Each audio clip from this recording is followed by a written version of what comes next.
Questions for Coach? Bill. Bunch of Bill, over fighters. here. What does it say about your guys, the way they were able to come back after last week's disappointment? It's been the same thing. Yeah, Rich, you know, you're right. I mean, we've said the same thing for 2 years. I mean, these are the type of kids we have. First of all, give a lot of credit to Wisconsin. I think they have a really good football team. They're tough.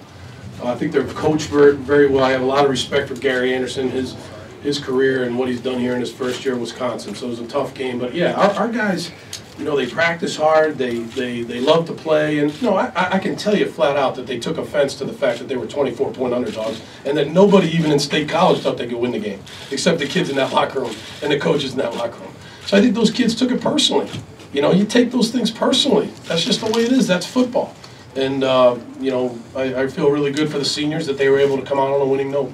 How did you address that? Did not at all? Flat out. Dressed it head on. I thought it was ridiculous. Yeah. I thought that Wisconsin was a very, very good football team. I thought that they had a great year, and I thought that we were close in some games, and we had shown resiliency, and we had some good players, and I thought, you know, that we matched up pretty well. And I don't know who makes those lines. I'm not allowed to talk about betting, but it seems like a lot of you guys, you know, felt like that was the right line, and you're wrong. I picked them by more. I know you did. Yeah. But did you deal with it, or just let them see it and then let them? Yeah, no, I did. I said, look, guys, I don't, you know, I always talk about the media. I try to educate these guys on the media, and you know, because I enjoy talking to the media, and I think these guys do too. And I think one thing that these guys understand is it doesn't matter what any of you think. With all due respect, you guys are great writers. I mean, you guys are awesome. But it doesn't matter what you think relative to that football team. It doesn't matter one bit what you think. It matters what they think.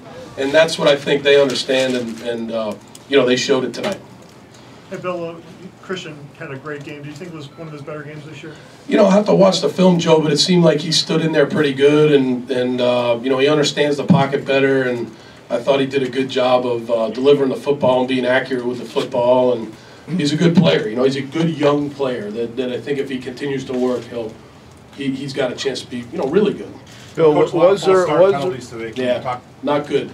Can you talk about the false start? Yeah, I don't know. I mean, it was it's not good, and we hadn't done that all year, and you know, obviously I take responsibility for that. I coach the quarterback, the cadence, the whole thing. I run the offense, so it wasn't good. We got to make some changes and make sure that we get that coached up better. That was bad football. Talk about the play of Allen Robinson. He looked pretty good out there. Yeah, he made a lot of plays again tonight. You know, I think even the plays that he didn't make, it helped. You know, because there was the threat of him making a play, and I think that always helps in the running game, which was very hard to run the football tonight.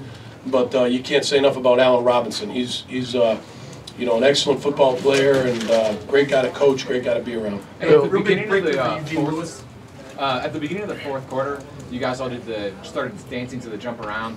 Whose idea was that, or did it just kind of happen? Yeah, I don't know. You'd have to ask the players. I don't even know what that song. What is that? It's the House of Pain. Yeah, House of Pain? Is it Boston? They're from Boston. House of Pain. Yeah. Wow, I didn't have any idea about that. Sorry, my wife's laughing at me right now. Bill, was there a formula, because you guys hadn't played that well on the road, or really that well at all on the road? Is there something that you changed or wanted a better start, or what can you talk about? Yeah, I think you know, again, Neil, I think it has to do with how you define playing well on the road. We've lost, so clearly, if you define it strictly by that, we haven't played well on the road. But we've been in close games on the road. You know, we've been down on the 2-yard line, fumbled the snap. We've had 2-minute drives and didn't come up with. We missed field goals. We had bad field goal snaps, and that's not playing well, and that's not good on the road to do that. But I think we were close. You know, I think we were close to playing well on the road if we could eliminate those mistakes. We didn't eliminate all those mistakes tonight, but we eliminated enough, and our defense hung in there and played a whale of a game, and our offensive guys made enough plays to win the game. The last 3 games for Eugene Lewis got a lot more snaps, really had a breakthrough game. How much progress have you seen him make even since that Purdue game when he was starting for you and getting more plays? He's made a ton of progress. He's a fun guy to coach. He works extremely hard. He, you know, again, he's become a better route runner. He can become an even better route runner. He's a good deep ball runner. He's a good post runner, good go runner. And he's worked on his running style, if that makes sense. He's become more of a receiver. You know, he was a quarterback in high school. So it's difficult to make that transition. That's not an easy transition. And I think he's done a nice job and had a good game for us tonight. Bill, how important is it, Bill, to finish on a high note like this, knowing you don't have a bowl, going into the offseason, what you hope to get done? Right, Mark, that's your bowl. That's your bowl right there. I mean, that's what it is. And, we came out on top against a very good team, a team that was ranked 15th in the country and deservedly so. When we watched them on film, we knew they were good, but we knew that we were close to being pretty good. And so our kids were resolute in the fact that they would come in there and play well, and they did. And so it means a lot going into the offseason for the guys coming back, and it certainly means a lot for our senior class. Bill, what was wrong with 10 on the Zwinnach run late in the game? 3rd and 10. You guys are backed up on your own end. I'm not even sure if it was 3rd and 10, but it was 3rd. Yeah, it was close. Yeah. What was your reaction when kind of the hole just opened up and no one touched it? Yeah, well, it's just you try to, again, you're trying to stay one step ahead. You're thinking, what are they thinking? Maybe they're thinking we're going to throw it down the field, so they're going to play too deep, and maybe you can stick a draw in there, and that's what we did. Excuse me, and we hit the draw, and it was good, and I was happy. But you're thinking about the next play, and so you don't. I mean, I didn't pull out my pom poms and start cheering. Bill, Amos left the game pretty early, and Malcolm didn't play the second half. Do you know what was wrong with Malcolm? I think we went with those guys at safety that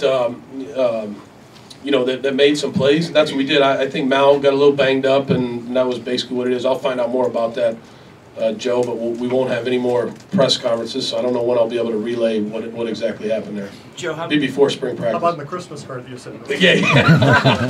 Bill, send one to you. Bill, how does this win change your perception of this season?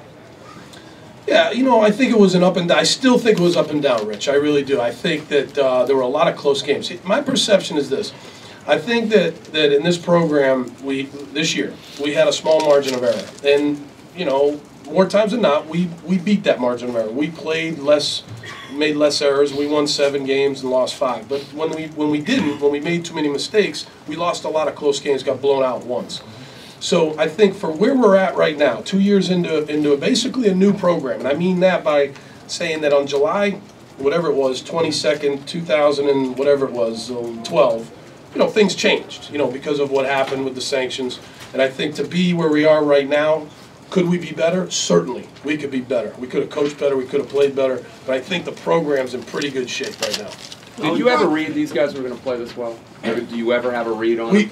An accurate read? Yeah, to be honest with you, Dave, I talk to John Butler about this all the time. We feel like we practice pretty well. We practice against each other a lot, ones against ones, and so we always feel like we're going to play pretty well. That's the way we feel. Your travel roster, I think, was 62 guys today. What was your margin of error with that? And is that something that does it surprise you that you could beat the margin of error? Yeah, no, that's a good question, Mark. I felt like I wanted to bring the guys on this particular trip that were essential to the game. These guys were essential to the game. I wasn't gonna dress somebody, and it was no disrespect to any player that was left home. It was these guys getting on the plane are essential to us winning the game, and that's what we did. And so really, it's really no different than any other game as far as that goes. But I think we made a lot of mistakes tonight, but they made a little bit more than us, and we were able to come out on top. Your seniors out with the win, you talked about how much you want to do that. What does that mean to? Yeah, it means a lot. I mean, these kids have been through a lot. That locker room right there was great. Just a great scene right there. I'm sure you guys could hear it. I mean, these kids, they're just fantastic kids. You can't say enough about them. I mean, they're good students. They're good guys. They represent the university well. You've got great students. You've got, decent students. You've got some great football players, some really good role players. You got a good group of guys in there, and we elected 5 permanent captains the other night, and those 5 were Ty Howell, John Urschel, Glenn Carson, DeQuan Jones, and Pat Zerby. And I thought that those guys were a great representation of our football team and of that senior class. We saw a lot of younger guys, especially on the defensive end, whether it was Golden, Williams, Brendan Bell. How encouraging was that to see them kind of gel together well with the team moving forward? I think anytime you come into an environment like this and young guys on a road can play and play pretty well, that's pretty good. Trevor Williams played a lot tonight. So I think that that bodes well for the future. Those guys have to keep working and keep trying to improve, but certainly it's good to come in here. Those guys play a lot and we win. That leaves everybody with a pretty good feeling. You had a wide open receiver, and Anderson was trying to call timeout. What did you see from your perspective on the other sidelines? I thought Christian made a great play on that. We called a play there, and I think they were having trouble substituting there and matching our personnel. And we played pretty fast when we're down there in the red area, and they left the guy uncovered. Christian got everybody set and threw it out there. That was all Hackenberg. How would you describe the 2 sacks in a key drive like the second half? Yeah. How have you seen him progress just in the second portion of this season? Yeah, he plays extremely hard. He's a good pass rusher. He makes a lot of plays. Sometimes he's out of position because of how hard he plays, but he gives up contain every now and then and things like that. But he's gotten better at that, and I really enjoy being around that kid because he loves football and he plays. He's into it on the sidelines when he's not out there, and he certainly plays hard when he's out there. Bill, how would you describe the progression of C.J. Oleanian? What type of player? What do you think about that? Yeah, no, he had a good year for us. He made a lot of plays. He's an instinctive player. He played much better this year than he did last year. He's got another year for us. We're excited about that. And had a good. I think he got a strip sack fumble today, and I'm going to give him some grief about not scoring a touchdown on that now. But he made a great play on that, and he's made key plays for us all year in the games that we've won.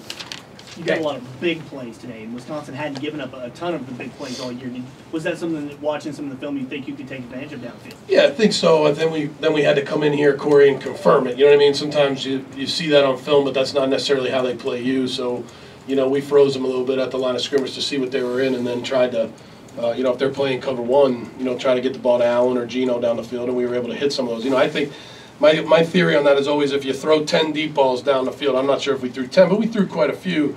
If you hit 3 or 4 of them, that's big. That's like a guy batting 400 in baseball. That's the equivalent in football, because the deeper the throw, the less percentages that you're going to hit it. And so I think that we did a good job of that tonight. Thanks, Coach. Thanks.